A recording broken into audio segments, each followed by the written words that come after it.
আসসালামু আলাইকুম বন্ধুরা, কেমন আছেন সবাই? আশা করি সবাই ভালো আছেন। বন্ধুরা, আমরা বিজ্ঞান এবং প্রযুক্তির এমন একটা যুগে বসবাস করছি যেখানে বিজ্ঞান প্রায় আমাদের অধিকাংশ সমস্যারই সমাধান দিতে পারে এবং প্রযুক্তি আমাদের দৈনন্দিন সকল কাজের সাথে গভীরভাবে জড়িত। বর্তমানে এটা কোনো গোপন কথা নয় যে বিজ্ঞান এবং প্রযুক্তির ওপরে আমরা দিন দিন অনেক বেশি নির্ভরশীল হয়ে পড়ছি এবং ভবিষ্যতে হয়তো প্রযুক্তি ছাড়া আমাদের বেঁচে থাকাই প্রশ্নবিদ্ধ হয়ে পড়বে। যাই হোক, তবে বিজ্ঞান কিন্তু সত্যি আমাদের সকল প্রশ্নের উত্তর দিতে পারে না এবং সকল সমস্যার সমাধান দিতে পারে না। পৃথিবীতে এখনো এমন অনেক প্রশ্ন এবং রহস্য আছে যেগুলোর উত্তর সায়েন্স এখনো দিতে পারেনি এবং হয়তো কখনোই দিতে পারবে না। আজকে এমন কয়েকটি প্রশ্ন এবং রহস্য নিয়েই আলোচনা করব। তো বন্ধুরা, ভিডিওটি শেষ পর্যন্ত আমাদের সাথেই থাকুন। কেন আমরা স্বপ্ন দেখি? আপনি, আমি, আমরা সবাই স্বপ্ন দেখি। হয়তো আপনি রাতে ঘুমানোর পরে দেখলেন যে আপনি হিটলারের সাথে যুদ্ধ করছেন এবং তাকে প্রায় পরাজিতই করে ফেলেছেন, অথবা দেখলেন যে আপনি কোনো এক গভীর জঙ্গলের মধ্যে বিশাল এক হিংস্র জন্তুর সামনে দাঁড়িয়ে আছেন, কিন্তু ঘুম ভাঙার সাথে সাথে বুঝলেন যে সেটা শুধুমাত্র আপনার দেখা একটা স্বপ্ন ছিল। সায়েন্টিস্ট এবং স্লিপ এক্সপার্টরা জানে যে মানুষ কখন স্বপ্ন দেখে। সাধারণত আমরা ঘুমের এমন একটা পর্যায়ে স্বপ্ন দেখি যে পর্যায়টিকে বলা হয় র্যাপিড আই মুভমেন্ট। ঘুমের এই পর্যায়টি শুধুমাত্র মানুষের ক্ষেত্রেই আসে এমনটা নয়। র্যাপিড আই মুভমেন্ট প্রায় সকল স্তন্যপায়ী প্রাণীর ঘুমের সময় ঘটে থাকে। অর্থাৎ স্বপ্ন শুধু আপনি দেখেন না, আপনার পোষা বেড়াল বা পোষা কুকুরটিও স্বপ্ন দেখে। সায়েন্স এটা ব্যাখ্যা করতে পেরেছে যে ঘুমের কোন সময়টাতে মানুষ স্বপ্ন দেখে, তবে এটার এখনো কোনো নিশ্চিত ব্যাখ্যা দিতে পারেনি যে কেন মানুষ স্বপ্ন দেখে, স্বপ্ন তৈরি বা হয় কিভাবে, এবং স্বপ্ন দেখার সময় মানুষের ব্রেইনে কি ঘটতে থাকে। এমন হয়তো শুনে থাকবেন যে মানুষ সারাদিন যা করে বা যা যা ভাবে তারই একটা প্রতিচ্ছবি স্বপ্নের মাধ্যমে দেখতে পায়, তবে সেটাই বা মানুষ কেন দেখে তা এখনো বিজ্ঞান ব্যাখ্যা করতে পারেনি। আমরা কি এই বিশ্ব জগতে একা? এটা আরেকটা রহস্য যেটা সমাধান বিজ্ঞান এখনো করতে পারেনি। কিছু কিছু মানুষ বিশ্বাস করেন যে অ্যালিয়েনের অস্তিত্ব আছে, তবে অধিকাংশই মানুষ বিশ্বাস করেন যে অ্যালিয়েন বলতে কিছু নেই, এগুলো শুধুই মানুষের কল্পনা, এগুলো শুধুই মানুষের অসম্ভব কল্পনা। তবে আমাদের এই সম্পূর্ণ ইউনিভার্সে অ্যালিয়েন বা এই ধরনের কোনো প্রাণের অস্তিত্ব থাকার সম্ভাবনা একেবারে উড়িয়েও দেওয়া যায় না। আমরা যে গ্যালাক্সিতে বসবাস করি সেই গ্যালাক্সিতেই প্রায় 40 বিলিয়নের বেশি প্ল্যানেট আছে এবং সেগুলোর মধ্যে অধিকাংশ প্ল্যানেটই পৃথিবীর তুলনায় বড়।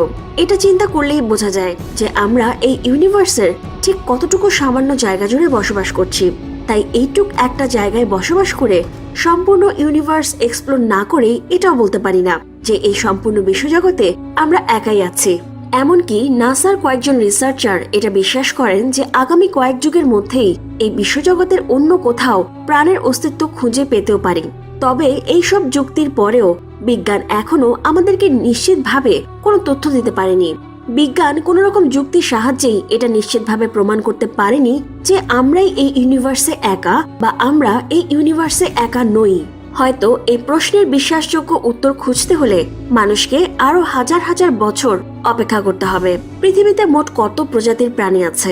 পৃথিবীতে মানুষ এক প্রজাতির হলেও অন্যান্য ছোট বড় অনেক প্রাণীর অনেক রকম প্রজাতি আছে। মাছ থেকে শুরু করে পোকা মাকড় গাছপালা এবং বড় প্রাণীগুলোরও অনেক রকম প্রজাতি আছে।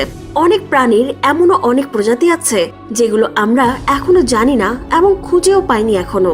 প্রায় প্রত্যেক বছরই নতুন অনেক প্রজাতির প্রাণী খুঁজে পাওয়া যাচ্ছে এবং সেগুলোর নামকরণ করা হচ্ছে, কিন্তু এই প্রাণীগুলোর নতুন প্রজাতি খুঁজে পাওয়ার শেষ কোথায় তা আমরা কেউ জানি না। এখন পর্যন্ত প্রায় 1.5 মিলিয়ন প্রজাতির প্রাণী খুঁজে পেয়েছি এবং ধারণা করা হয় যে আমরা সব প্রজাতির জীবের মাত্র 15% খুঁজে পেয়েছি এখন পর্যন্ত। অর্থাৎ এখনো জীবের প্রজাতির অনেক অনেক জানা বাকি আমাদের।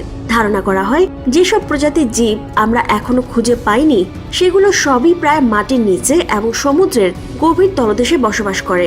এগুলোর মধ্যে অধিকাংশ প্রজাতির জীবই হয়তো আমরা কখনোই খুঁজে পাবো না, অথবা সেগুলো বিলুপ্ত হয়ে যাবে ডাইনোসরের মতো। তবে এটাই হচ্ছে আরেকটা রহস্য যার সমাধান বিজ্ঞান এবং প্রযুক্তি এখনো দিতে পারেনি। টাইম ট্রাভেল কি সত্যি সম্ভব? সায়েন্স ফিকশনগুলোর মধ্যে টাইম ট্রাভেল জিনিসটি সম্ভবত সবচেয়ে বেশি এক্সাইটিং এবং একসাথে সব থেকে বেশি কনফিউজিং বিষয়। টাইম ট্রাভেল সম্ভব নাকি অসম্ভব সম্ভব হলে কেন সম্ভব, কিভাবে সম্ভব, আর সম্ভব না হলে কেনই বা সম্ভব নয়, এই নিয়ে অনলাইন এবং অফলাইন সব জায়গাতেই অনেক বেশি আর্গুমেন্ট আছে। অনেক বিজ্ঞানী মনে প্রাণে বিশ্বাস করেন যে টাইম ট্রাভেল সম্ভব এবং অনেক রকম যুক্তি এবং সূত্রের সাহায্যে সেটা প্রমাণ করারও চেষ্টা করেছেন। আবার যারা বিশ্বাস করেন যে টাইম ট্রাভেল সম্ভব না, তারাও অনেক রকম যুক্তি দেখিয়েছেন এটার পেছনে। অনেক বিজ্ঞানী ওয়ার্ম হোলে বিশ্বাস করেন, যেটা ফিউচার যাওয়ার একটা ব্রিজ হিসেবে কাজ করতে পারে। আবার অনেকে এই সবকিছুকেই মিথ্যা বলে প্রমাণ করারও চেষ্টা করেছেন। অনেক বিজ্ঞানী এটাও বলেছেন যে আমরা যদি আলোর সমান গতিতে ট্রাভেল করতে পারি, তাহলে এর সাহায্যে টাইম ট্রাভেলিং সম্ভব। অনেক বিজ্ঞানীর মতে আমরা ওয়ার্ম হোল ব্যবহার করে টাইম ট্রাভেল করতে পারি, অথবা কসমিক স্ট্রিং ব্যবহার করেও টাইম ট্রাভেল করতে পারি। তবে এই যুক্তিগুলোর কোনোটাই খুব বেশি প্র্যাকটিক্যাল সলিউশন নয়। এছাড়া টাইম ট্রাভেলিং এর কিছু সমস্যা বা প্যারাডক্সও আছে, যেগুলো সম্মুখীন হতে পারে আমাদের। তবে সবশেষে এই টাইম ট্রাভেল বিষয়টিও অন্যতম একটা রহস্য, যেটার ব্যাখ্যা আধুনিক বিজ্ঞান এখনো দিতে পারেনি এবং কখনো দিতে পারবে তাও নিশ্চিতভাবে বলা যাবে না। আমাদের ইউনিভার্সের কি সত্যি কোনো শেষ নেই? আপনি, আমি এবং আমরা সবাই জানি এবং শুনেছি যে মহাকাশের কোনো শেষ নেই এবং আমাদের বিশ্ব জগৎ সব সময় প্রসারিত হচ্ছে এবং এর কোনো শেষ নেই। তবে আমরা অনেক আগে থেকেই আমাদের পৃথিবীর সাইজ, আমাদের আশেপাশের অন্যান্য গ্রহের সাইজ এবং আমাদের সৌরজগতের প্রাণ সূর্যেরও সাইজ জানতে পেরেছি। তবে আমরা এখনো যেটা সঠিকভাবে জানতে পারিনি তা হচ্ছে আমাদের সম্পূর্ণ ইউনিভার্সের সাইজ কত। এটা কি সত্যি ইনফিনিটি নাকি জাস্ট অনেক বিশাল?